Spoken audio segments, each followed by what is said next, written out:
Nous avons bien l'intention d'approcher les autorités. Nous avons l'intention d'approcher les autorités, pas dans un esprit de confrontation, mais pour qu'ensemble, on regarde et on voit ce qui est le plus important pour notre pays. Donc vous tendez la main aux autorités. Est-ce que vous reconnaissez maintenant la légitimité du scrutin ou de l'élection du président Ouattara? Notre position n'a pas changé. Nous avons dit que nous étions contre le 4e mandat et que nous nous opposions au 4e mandat. Nous sommes aujourd'hui devant le fait accompli. On ne va pas mettre la Côte d'Ivoire en guerre pour cela. Le président Ouattara, de fait, exerce le pouvoir. Il exerce le pouvoir. Et je ne vois pas par quel moyen, sauf une insurrection. Ce qui n'est pas dans notre ADN, non? Le parti de Laurent Gbagbo dans l'impasse.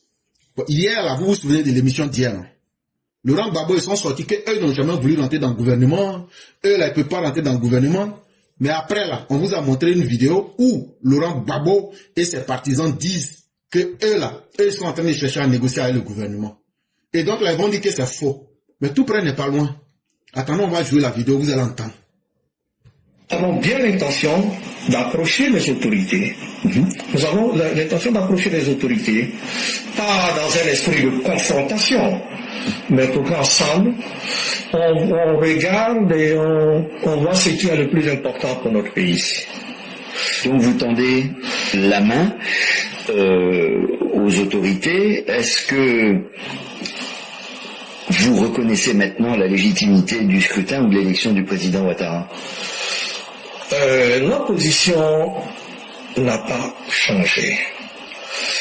Nous avons dit que nous étions contre le 4e mandat et que nous nous opposions au 4e mandat.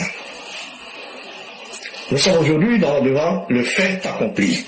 On ne va pas mettre la Côte d'Ivoire en guerre pour cela. Le président Ouattara, de fait, exerce le pouvoir. Il exerce le pouvoir et je ne vois pas par quel moyen, sauf une insurrection, ce qui n'est pas dans notre ADN, non? Ce qu'il est en train de dire, il dit rien de bon. C'est-à-dire, il dit quelque chose de son contraire. Il dit, on a tout fait, on n'a pas pu faire tomber Ouattara. Comme on n'a pas pu faire tomber Ouattara, là. Il est président maintenant.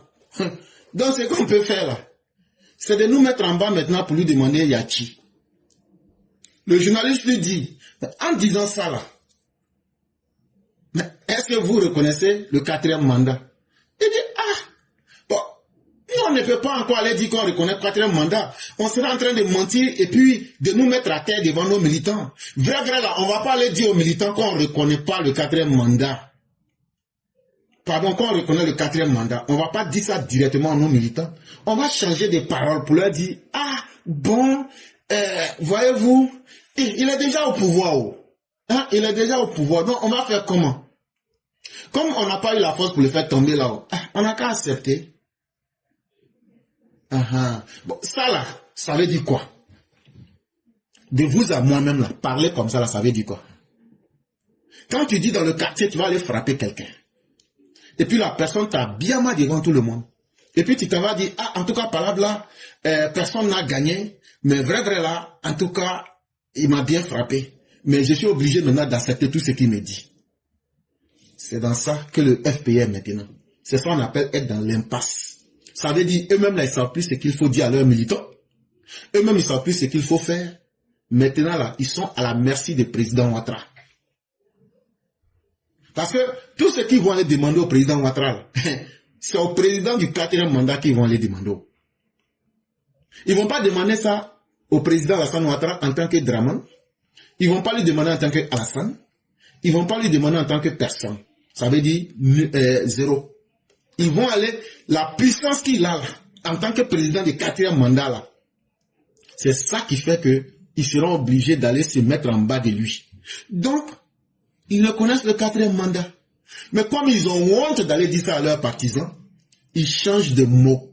Ils changent leur verbatim. C'est-à-dire ce qu'ils avaient l'habitude de dire, là, jouer les musclés. Ils changent ça. Il y a un monsieur qui s'appelle Jean Jaurès. Il avait bien raison. Lui disait, quand les hommes ne peuvent changer les choses, ils changent les mots. Ça veut dire, les humains là, les lâches parmi les humains là, quand ils crient, ils posent des actes, et puis voient que leurs actes là n'ont rien apporté là, les mêmes personnes changent les mots. Ça veut dire change de parole. C'est dans ça aujourd'hui que le FPI se retrouve. En réalité là, Gbagbo est en position de faiblesse. Ce qui s'est passé en réalité, ne regardez pas le communiqué Ouya d'hier là. Ça c'est pour enlever la honte dans leurs yeux devant leurs militants. Mais la vraie réalité qui est là, Gbagbo là, il est fortement en faiblesse aujourd'hui. Il n'a pas de stratégie politique. Gbagbo a envoyé M. Emmanuel Aka dans cette émission-là. C'est un ballon d'essai qu'ils ont lancé. C'est-à-dire, on va le lancer pour voir comment nos militants vont réagir. Et les gens ont bien perçu le message. Le message le dit, vous allez rentrer en rapprochement avec quelqu'un, ça veut dire quoi? Ça veut dire, vous allez rentrer en négociation tout au moins. Même si vous ne vous associez pas à la personne, vous allez rentrer en négociation avec la personne. Mais est-ce qu'on peut rentrer en négociation avec quelqu'un qui a fait un braquage électoral? Comment vous allez juger? Le PPACI dit dans leur communiqué là, que Ouattara là, le mandat qu'il est en train d'exercer là, c'est un braquage électoral. Depuis quand vous avez vu des gens sérieux aller négocier avec des braqueurs? Et comment appelle-t-on le PPACI qui s'en va négocier pour faire un rapprochement avec un régime braqué? Donc, vous voyez que n'importe comment vous allez prendre les mots qu'ils disent là. Eux-mêmes là, ils sont mélangés dans leur propre col. En réalité, la vérité en face de tout le monde.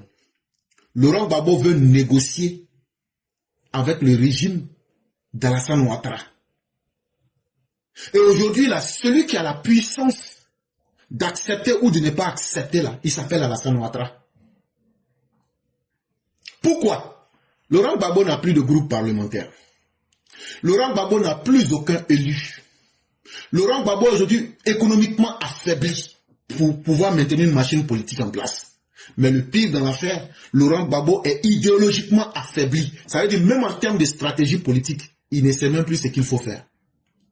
En plus de cela, Laurent Gbagbo a conduit des centaines de jeunes gens et des dirigeants de son propre parti en prison. À cause de lui et de sa mauvaise politique et de sa non-vision politique, il a causé la mort de plusieurs personnes dans les villages. Il a fait perdre la vie à plusieurs personnes. À cause de sa mauvaise politique, il y a eu des endroits incendiés, des biens qui ont été détruits. Aujourd'hui, Laurent Gbagbo sait que celui qu'il a en face là, lui ne peut pas gagner une guerre en face de cette personne. Laurent Gbagbo a compris ça aujourd'hui. Donc lui-même, la guerre qu'il avait commencé là, on va se battre là. On va se battre là. Lui-même là, celui qui est en face, la Biama, ça fait un. Et tellement ils l'ont bien mal, c'est lui qui dit maintenant, je suis fatigué de faire palabre. Moi, le receleur qui m'associe au braqueur, je demande maintenant qu'on puisse mettre fin à la guerre. Et par conséquent, garde à vous pour aller à Canossa. Ah oui, on s'en va. Je tape le garde à vous pour me mettre devant le chef braqueur, pour me décloter devant le chef braqueur Draman.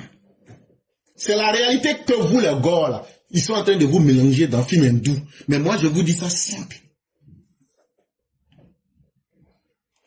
Aujourd'hui, Laurent Gbagbo, quelles que soient les concessions qu'il fait là, le président Ouattara ne l'écoute même pas.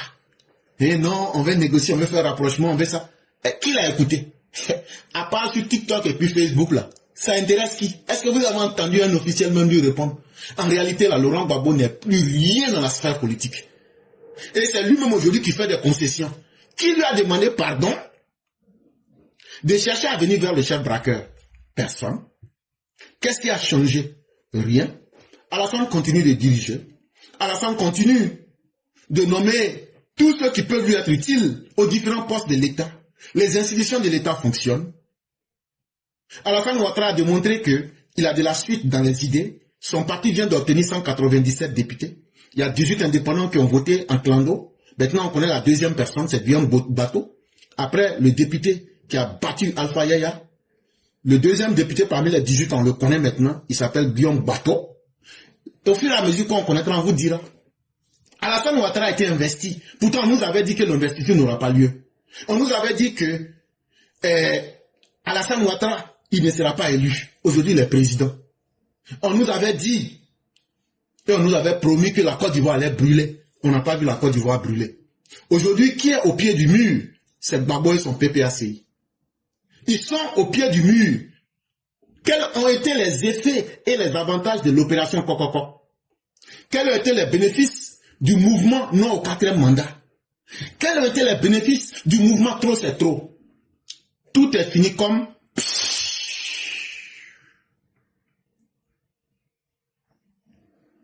Et qu'est-ce qui se passe autour de Laurent Gbagbo?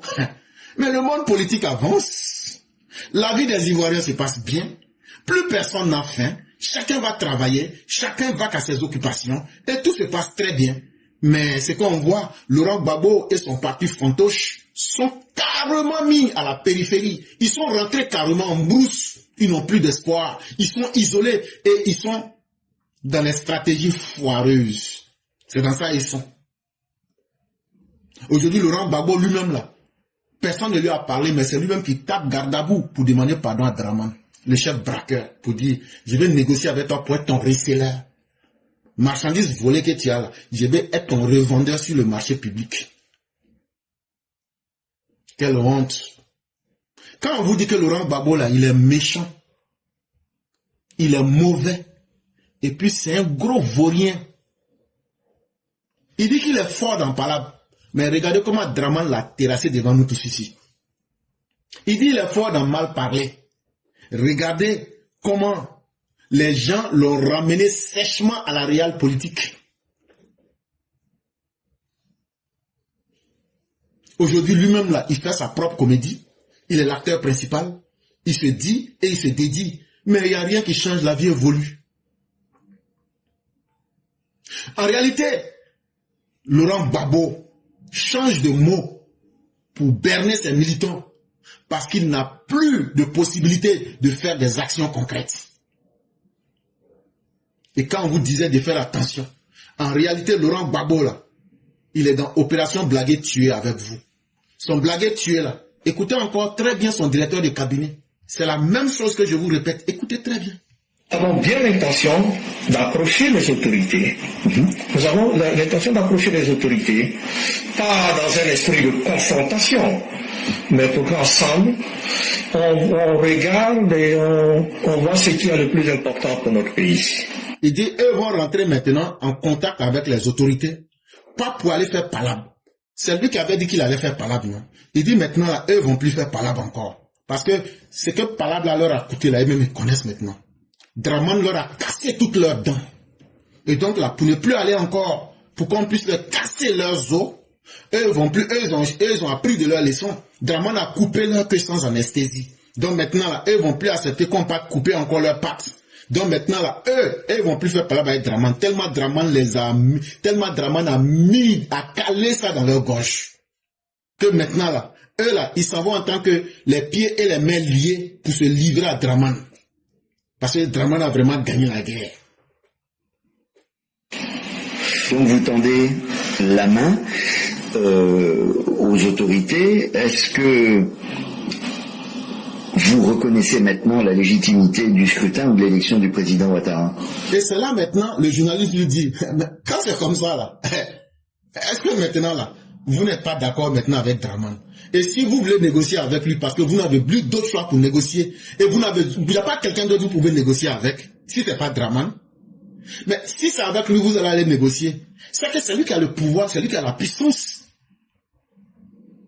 Donc maintenant, là, comme il a la puissance, là, donc c'est comme maintenant, vous êtes obligé maintenant de vous mettre en bas de lui. Et regardez comment il va répondre. Notre position n'a pas changé. Donc il se ment à lui-même. Il dit que non, ça il va enlever la honte dans ses yeux et puis dans les yeux de Gbagbo. Il dit non, eux là, leur position n'a pas changé. Eux ils sont toujours dans leur même comportement guerrier là. Et ils sont dedans.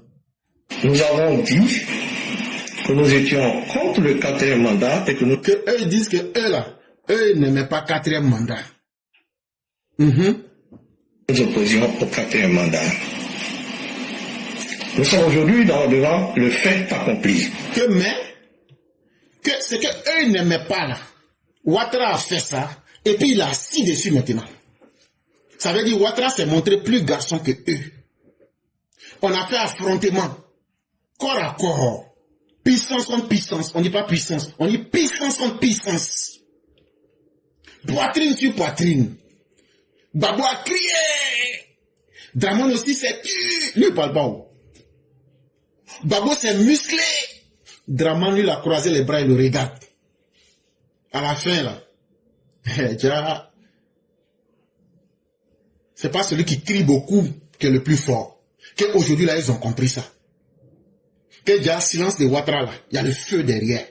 Et qu'aujourd'hui, là, malgré tout ce qu'ils ont fait là, déjà, Ouattara les voyait comme des comédiens, des plaisantins.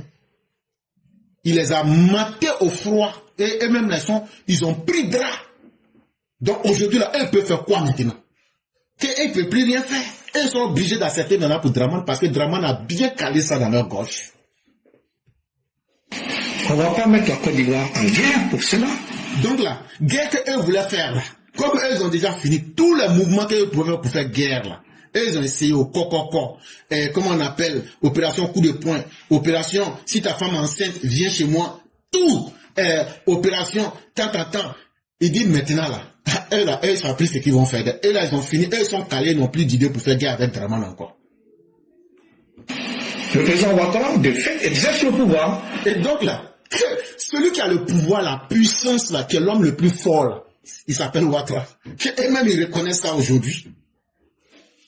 Donc là, que ça leur plaise ou que ça ne leur plaise pas, Ouattara est l'homme le plus puissant. Donc vous les gars, ça veut dire quoi? Ça veut dire qu'ils vous ont mis dans paix, sans blue band et puis vous ont croqué. C'est ce que ça veut dire. Il exerce le pouvoir et je ne vois pas par quel moyen, sauf une insurrection, ce qui n'est pas dans notre ADN, non? Et donc, maintenant, comme ils n'ont plus de solution, il dit, même si ils font une insurrection là, eux ne pourront plus.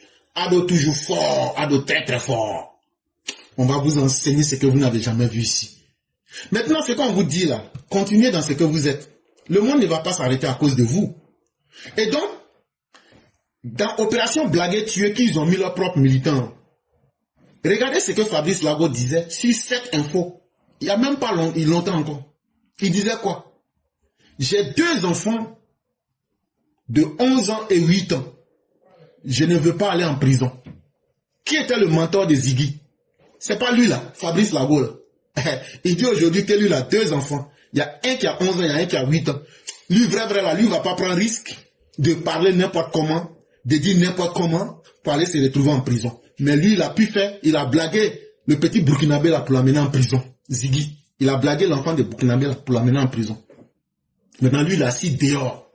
Quand on vous dit d'arrêter de suivre Laurent Gbagbo, là, quand on vous dit d'arrêter de suivre les diables et les suppôts de Laurent Gbagbo, là, c'est parce que nous, on sait qui est Laurent Gbagbo. Laurent Gbagbo, là, il aime sacrifier les vies des enfants des autres. Laurent Gbagbo, là, son plaisir, là, quand on verse le sang des autres, lui, il aime ça. Laurent Gbagbo, là, il te met en enfer, et puis il s'en va dire au bon Dieu le contraire de ce qui t'a mené en enfer. Laurent Gbagbo, pendant qu'il met vos enfants dans l'enfer et dans les tombes, lui, ses enfants sont dans les grands pays. Lui, ses enfants sont au chaud et ses enfants sont aux soins de l'État. Et vous continuez à sacrifier vos enfants. Il n'y a pas de problème. Les prisons, là, il y a assez de places. Il y a assez de places pour ceux qui resteront vivants. Et donc, on vous encourage à venir toujours et à suivre Laurent Gbagbo. Ce qui est dedans, là, ça ne va pas vous louper. Donc, je souhaite que tous ceux qui suivent Laurent Gbagbo, que votre vie soit semblable à celle de Laurent Gbagbo. Dites Amen.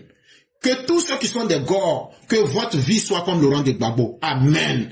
Tous ceux qui suivent Laurent Gbagbo, tous ceux qui sont des gors, que votre vie soit semblable à celle de Laurent Gbagbo. Et voici les conseils que je vous donne. Il reste seul. Ils viennent de terminer la session à l'Assemblée nationale. Ils sont là comme des moutons parce qu'ils ont leur argent. Les gens souffrent, ils ont leur argent. On n'entend personne parler des problèmes qui concernent les Camerounais. Ils cherchent qu'on prolonge leur mandat pour que l'argent entre. Vous n'avez qu'à mourir tous. On s'en fout. La vie continue. Vous narguez le peuple jusqu'à Zakam. l'heure du Seigneur va arriver et il va agir, tout le monde va voir. Maintenant, il faut dire ce que je vais faire. Vous allez m'élire le 31 octobre. Et quand vous m'aurez élu, je vais vous dire ce que je vais faire. En 2010, au moment de la fin de mon pouvoir, la dette totale était de 7 760 milliards. Je vais mourir, Avant de mourir, va pleurer ailleurs. On ne fait pas la politique avec les émotions. L'opposition ivoirienne fait ce que je dis, ce qu'on a vu dans d'autres pays. Quand on dit élection arrive, tout le monde est devenu allié de tout le monde parce qu'en face, on a quelqu'un dont nous partageons la haine. On ne l'aime pas. Donc, comme on ne l'aime pas, on doit se mettre ensemble pour le déboulonner. Alassane Dramane Ouattara, on vous l'a dit, Alassane Dramane Ouattara vous coiffe, vous tous. Quand on dit vrai politicien, c'est Alassane Dramane Ouattara. Derrière Alassane, il n'y a rien. Il vous maîtrise. Il a maîtrisé, mais le président Laurent Gbagbo. Il a maîtrisé. Comme ça, Alassane Dramane Ouattara a maîtrisé le président Laurent Gbagbo. Alors, il y a quoi dans la vérité, on ne va pas vous dire ici. La vérité, c'est comme piment, ça pique. Mais c'est la vérité, il faut qu'on la dise. C'est ça aussi que la vérité. Et donc, ça vous apprendra.